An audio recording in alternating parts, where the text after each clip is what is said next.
know I've been promising you this for a while. I did take this belt off at 60 days. I had some other stuff that took me away from the video work. So this had 60 days use on it, and we're going to take a look at it today, and I'm going to give you my opinions. There is a little bit of wear on this belt in the sense that you can tell it's been used.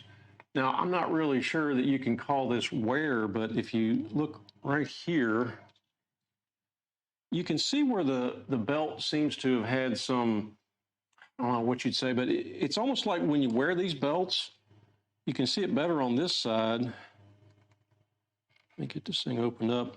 You can see right here, see those marks? I guess that's my fat range, you know, during the day when I loosen the thing up and take it back in, or whether I'm wearing a gun or not. But it's almost like the belt exhibits or receives some kind of a twist load in it, like it's like something's trying to twist it up, because the same marks appear on the bottom on the exit side. You can see right here, you can see all these marks right here. These marks line up with the bottom of the buckle here. But on the other side, where the exiting the buckle, you can see these marks are vertical, and they line up with more with that angle there, which is about 100 degrees, I guess. Not really a problem. I mean, every belt's going to show some wear. I mean, if you're wearing a belt that has holes in it, you know, like a regular leather belt, obviously it's going to wear around where the hole is. Not a problem. I don't see a lot of, or actually I don't see any fraying along the edges of the nylon. It looks like it's in pretty good shape. You can see here, I mean, that practically looks new. Now, 2 months isn't a lot of lifespan in the terms of a belt, but you can see all the way around this belt, and I'll show you a few spots on both sides, top and bottom, and that nylon, it looks new. Now, for comparison's sake, we are going to be comparing this to 60 days use on the NexBelt. Now, if you take a look at the NexBelt, now this has more than 60 days use on it. I wish I had taken these shots before, but I've been wearing this belt for the, 2 months since I hit 60 days on the core belt. But you can see the edges of the nylon here. They have some fray, and they have a little bit of fray really around the entire perimeter. Not bad. I mean, it's not like this thing's ready to throw it out, you know, but just a little bit of difference in the wear patterns. I would stop a little shy of saying they're equal. I think the core belt is doing noticeably better in as far as durability and wear. All right, so one thing I did notice with this belt that it seems to have worn a little bit more than the NexBelt did in a sense is that right about there, somewhere in there is where I actually wear this belt. Nope, sorry. Right about there. That's about where I wear it. And if you can see right here, I'm going to put that right underneath the camera to give you a little less. You can see it has developed a dip or a set, I would say, in that belt. Now, that's not to say that the NexBelt didn't do the same, but so this one is the NexBelt. You can see that the NexBelt, it did kind of hold its shape a little better. Now, I'm not sure that's really an indicator of performance in any way. I think, and this is just a guess, I think this may be a side effect of the superfiber inner lining, which I have no idea what this inner lining is made out of. This is a product that it has a lot of grip to it. A lot more than I would like to see in a belt. The inside of the NexBelt is, I think it's identical almost to the outside. It's just a finer weave, but it has a slicker texture to it. It's typical nylon, whereas you can see this superfiber. Now, superfiber is the name that Core has given to this. I don't know what that is. It feels like almost like a rubber impregnated kind of, maybe a nylon product. I don't know. We're going to take a little bit closer look at that because I have a chunk of that belt that I cut off of the, the piece I cut off of the end. And you can see here, this interior piece here is what's called the reinforced power core. That's how it's termed by Core belts. This piece right here, I think, is what they're talking about. But you can see this. This is the superfiber inner lining here. It almost has, I don't know, I don't say a molded feel to it, but this is probably some kind of an extrusion. But let's take a look at this and see what this is actually. Well, I'm not going to be able to tell you what it is, but I'm going to open this up. We're going to cut this. I'm not going to cut it down the middle. I'm going to cut this right inside of this seam so that we can peel this back a little bit more. Hopefully these things will do the job.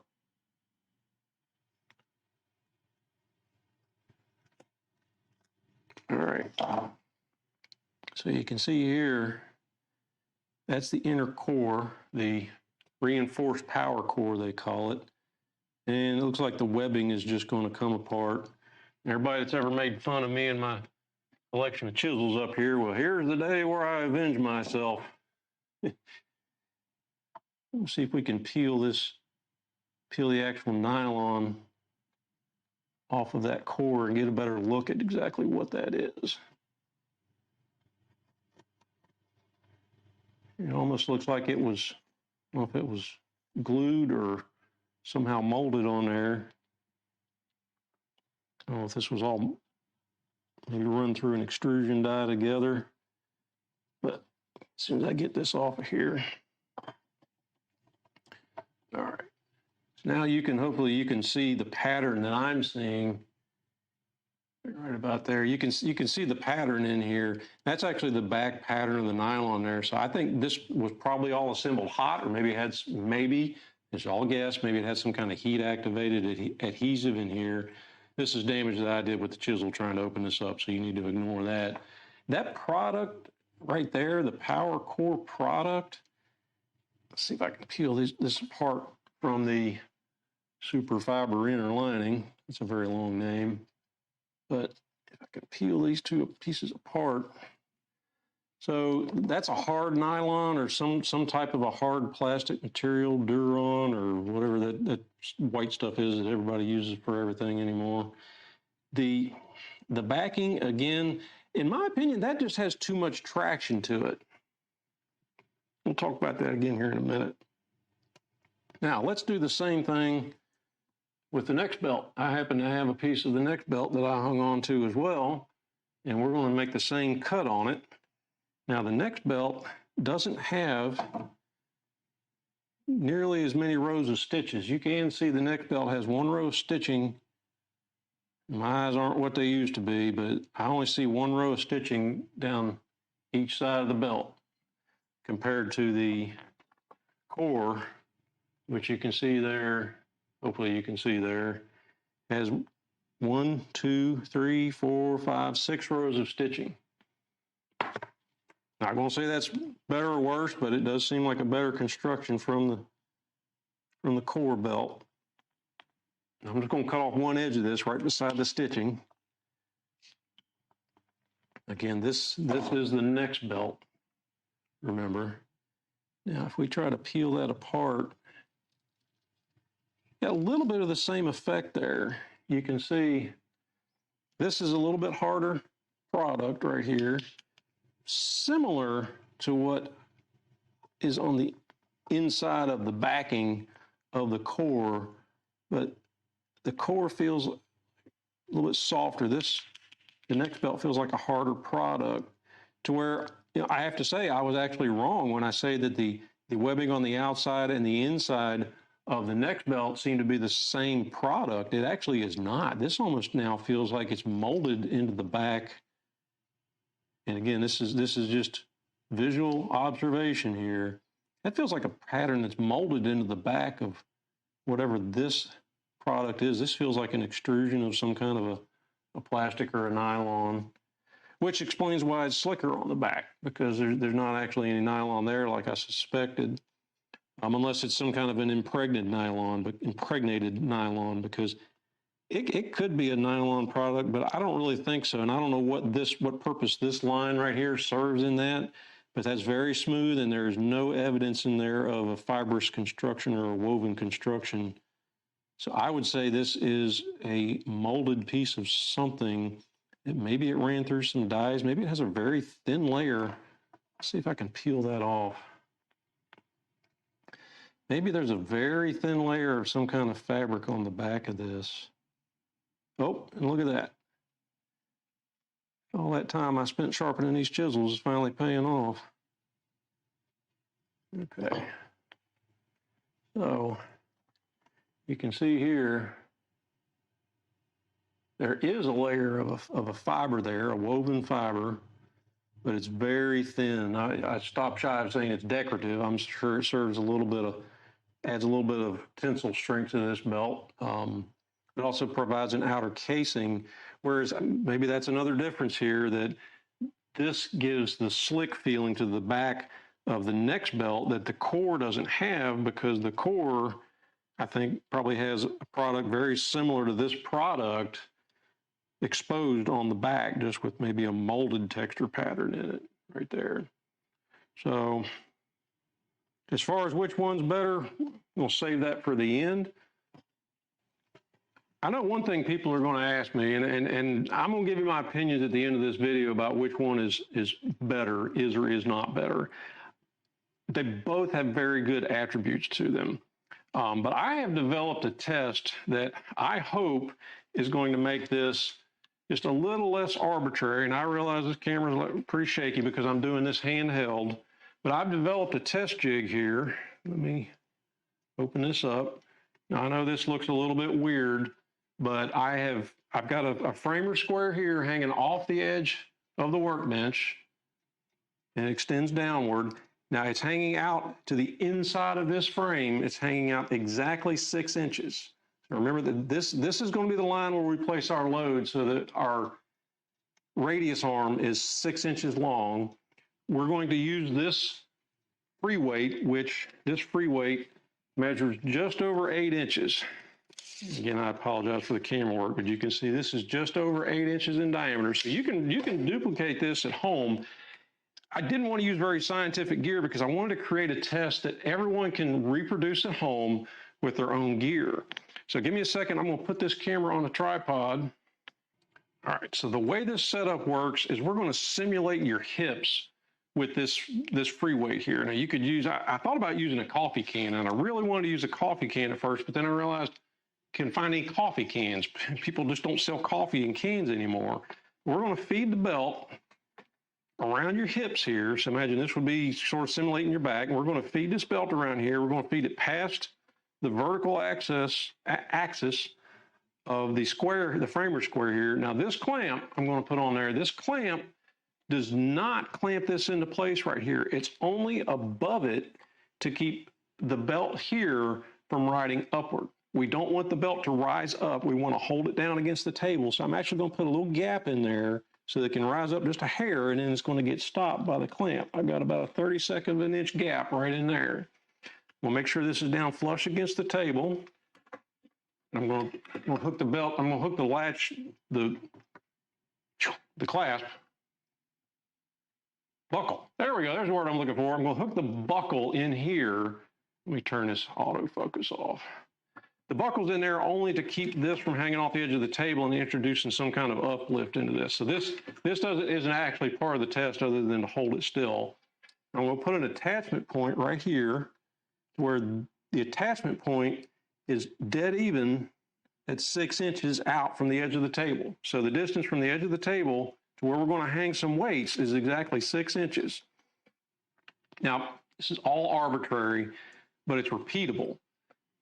This is called lateral torsional buckling. This is exactly how beams are designed in high rises, because when you take something and you try to load it from end to end, and you load it and it wants to bend in the middle, it also wants to rotate at the same time it's bending. Lateral torsional buckling. You can look that up on Wikipedia. I'll try to remember to put a link down below. So we're going to apply a load here. Now, I thought about trying to use some kind of weights or something like that, and I thought, well, what do people have around their house? A lot of people that are watching this video are going to have Magpul armorer's wrench, 1.1 pounds, a little bit more than a bottle of water. I'm going to duplicate this test with a lighter weight as we get through the other belts that I've reviewed in the past, so you can see some comparisons. But with a Magpul 1.1 armorer's wrench, we're going to hook this on there, and then we're going to measure how far down it sags. So I'm going to reposition the camera. The bottom of the belt, you can hopefully see here, that's the bottom of the framer square.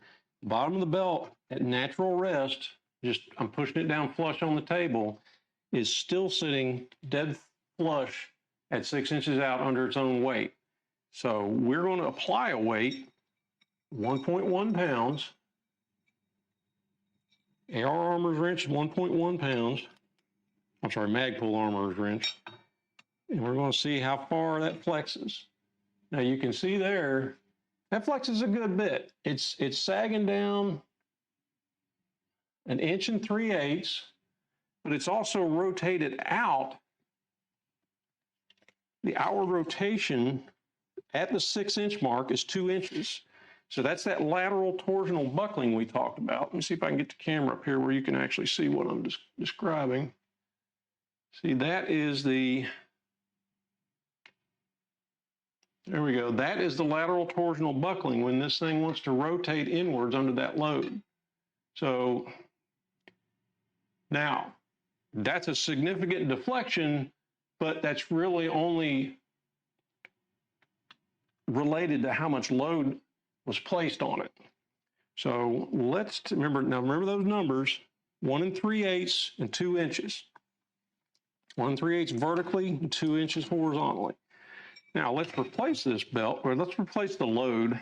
No, let's test the NexBelt.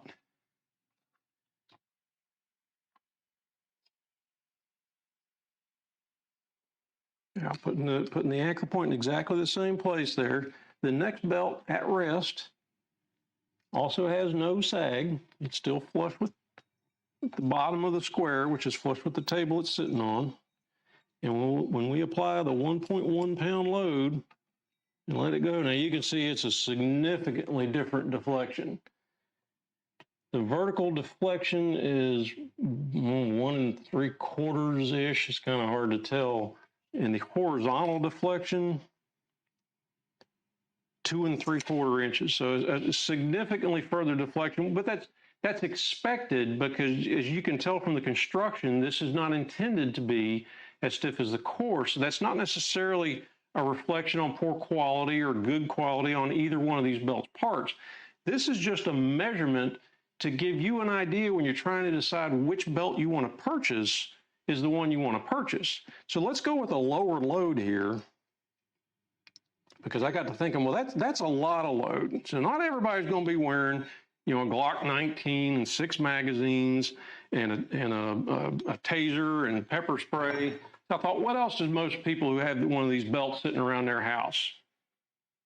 PMag 30, 571 BLK. Okay, these weigh 4.9 ounces. So if you imagine with all the extra, little pieces of hardware here, this is probably right about 5 ounces of weight. So we're going to hang a 5 ounce weight on this belt in the same way. Now again, this is the NexBelt, and it sits flush. When you hang 5 ounces of weight on it, it still deflects quite a bit. I was a bit surprised the first time I tried this before I started recording the video, but it is at 2.5 inch horizontal deflection, and it is at about 1 1/4 vertical. Again, not saying that's a bad thing. I'm just saying that's what it is. Remember, if you're watching this video trying to make a decision about which belt you want to purchase, not everybody needs the stiffest range belt they can find. Some people are just as interested in comfort as they are in the stiffness of the belt. So we're going to put the core belt back in the jig here, back in the test stand, or whatever we're going to call this thing, lateral torsional testing jig. And we're going to put the anchor point right back at that 6 inch mark. And then 571 BLK PMag 5 ounce load. Okay. Get it all flush on the table, release the load. Now there you go. You can see a significant difference in how much this belt deflects. It deflected about not even that much. Maybe 3/8, 5/16 of an inch. It's about 5/16 of an inch of vertical deflection. And horizontally, you were looking at 7/8 of an inch. So I don't remember all those numbers I just read off to you, but I'm going to put them in a little chart down here at the bottom. It's going to populate. I can tell you that these are numbers that you can reproduce with any belt you have in your closet. You need an 8-inch diameter weight. You need a framer square, a few clamps, some kind of a, you can do this at your dining room table if you want to. All you need is the same weights. You can buy these little clips, anywhere. You can use a key ring in here to hook them together with. I wanted to do something that you could reproduce before anybody starts hollering me at the comments down below, like, oh, that's not very scientific. Well, yeah, yes and no. It's repeatable. Now, just for giggles, I did have a video. My first video on belts was the 511 1.5 trainer belt. Let's give that one a shot. Much thinner belt. With the experience I have now with these belts, I used to carry a pistol on this belt. And I can tell you after 6 months of wearing NexBelts and core belts, I don't think I would do that again. I now see the difference, and I would not recommend this belt. You can see here, compared to the other two belts we just looked at, I would not recommend this belt to carry a pistol on. So we're going to put, again, just repeating getting this vertically, getting this flush on the table, putting a clamp up here just to make sure it doesn't rise up in the back. We're going to put the anchor point at 6 inches. And the anchor point itself, I mean, this little clip, the anchor point itself is really a problem here, because even when I take the smaller weight, I'm not even going to try to hang the armorer's wrench on this, but just the P-mag, you can see it completely collapses the belt. I'm going to stop shy of saying there's no lateral torsional or buckling stiffness in this belt. There's a little bit, but there's just no comparing this. So I'm not even going to include, I'm not even going to measure those numbers. Not going to include this one in the comparison anymore. Not saying this is a bad belt. It's an okay belt, but if you're carrying a pistol, I just can't recommend using the 511 trainer belt anymore for any reason. Now, Carl over at Core was kind enough when he sent me the 1.5-inch belt. He also sent this range belt, the 1.75-inch range belt. Now, I've not worn this belt. I've not even trimmed it to length. You can see the thing's still about 2 miles long from when I got it out of the box. But just for giggles, let's put this thing up in our testing jig here and get some notes to compare, or some numbers to compare it to. All right, so we reviewed the stiffness, we reviewed the stitching and the wear, the actual physical visible wear that we've seen on the belt. The buckle is one of the last things I want to discuss here. The buckle on the Core belt, I should have had this out before I started talking. The finish on them seems nearly identical. I would suspect this is some kind of a powder-coated, probably some kind of a wrinkle powder coat. Let's see if I can get that in focus. That is the Core. Now you can see it's taken a few scuffs. I've been pretty busy with these belts. You can see that one's actually got some paint on it from the remodeling project I picked up. So the one thing I would like to see, we talked about the set that the belt took in the vicinity of where the belt was typically on it. On the back of the belt here, you can see there's what I call kind of a landing pad here where this rests against you or outside of your pants. But right here where the actual latching mechanism is, this is the little pawl operating mechanism here. Operates off a spring, whereas I think someone told me the NexBelt has a magnet of some type. I'm not sure. They both feel like they have a spring in them. But right here where the latch is, this is such a small area that when you're wearing this belt, keep in mind that small area right there is riding right against the inside of the belt. Maybe that's a part of the reason why it's receiving that set, but it also might make it a little bit more comfortable if this weren't just a round tube. Maybe if this had a flat plate about 1 inch wide total cast into it, where there's more of a surface area there to bear into. Now, I'm not saying that I found it to be uncomfortable anyway. I didn't sit there in a meeting going, man, that one little chunk of that belt's really digging into my gut. I'm just saying that could be improved. Not sure if it would work out or not, honestly, without mocking one up and trying it. I don't know if you'd ever even know the difference. I do, in the end, I do like the mechanism on the core better than the NexBelt. It just seems to work a little better, a little easier to reach, but I still do stand behind what I said in an earlier video. The latch, the actual piece here that you grab to operate on the NexBelt is much better protected. It has a backing behind it. There's a piece behind there, so it's not going to get, catch on something and get torn off. Whereas on the core belt, it's just kind of hanging out there in the air. And I can't help but think that, okay, one, we can do a little better. That could be somehow protected by the, I just discussed putting a longer plate here on the back of this that would provide some protection to that. I'm not saying I've ever heard of anybody that had one of these snag on something and break off. If you did, leave a comment down below there and tell us what happened. I'm just saying it just sure seems fragile. I don't really have anything, anything to back that up other than, my opinion, which is I think why you're here. So there's that. The one last thing I got to tell you that I don't like about the core is the super fiber inner lining. Whatever this is, it's very grippy. Now, for a patrol officer or someone in the service or someone who is, every day, all day, has to be on alert, has to keep their gear in place, has to have their gear not move around on them, probably a plus. Not one of those people. I spend most of my days sitting in an office, fun as that is. But I can also tell you that, if you come home from a nice Italian dinner with your wife or your lady friend and you need to do one of those quick, tactical movie style deployments of your belt, you're not going to do it. She grabs your belt and tries to yank it out of your belt loop. She's just going to spin you around the bedroom like a top. Maybe you're into that, but the other thing I'll tell you is it will also give you quite a burn if it gets up above your belt loops and above the edge of your belt and gets against your gut. That stuff, that's got some pretty good friction there, and it's going to leave you a little bit of a mark. So not saying that happened to me, just saying that is, for my lifestyle, that is a bit of a detriment. I do prefer the inner lining of the NexBelt and how smooth it is. Easier to put on, easier to take off. Some of those things are a little more important to me than having a belt that stays in place.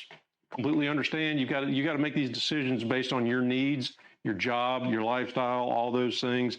I will tell you that the core is noticeably stiffer than the NexBelt.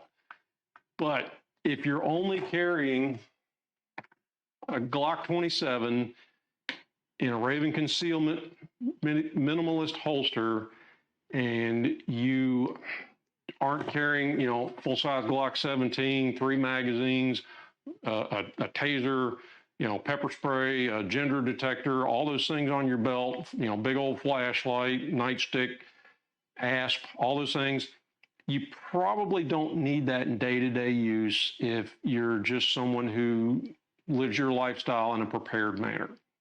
Not saying it's detrimental, very good belt. The core is a very good belt. If you threw me on a desert island and said, which belt are you going to take with you? I'm taking the core. I think that's the question you came here to get answered. You got any questions, drop them in the comments down below. Be more than happy to take a stab at them. I want to thank Carl and Core for sending me these belts. Did receive these at no charge from them, but it has not affected my opinion. I did purchase the NexBelt with my own money. I may take it upon myself to wear this huge 1.75 inch belt for 60 days and see what my opinions are of it. It is stiff, and just that 1/4 inch extra of width, I put it on and wore it a little bit, and it is a noticeable difference. With ammo prices the way they are these days, I'm not spending a lot of time at the range. This is intended to be a range belt. I'm not sure that this was intended to be a duty belt. Carl, if you're out there, let us know down below if this is intended to be a duty belt. Just as good a belt as the 1.5, I'm absolutely sure. But now I'm hitting the point where I'm just rambling. So thank you for watching, and I will talk to you again soon.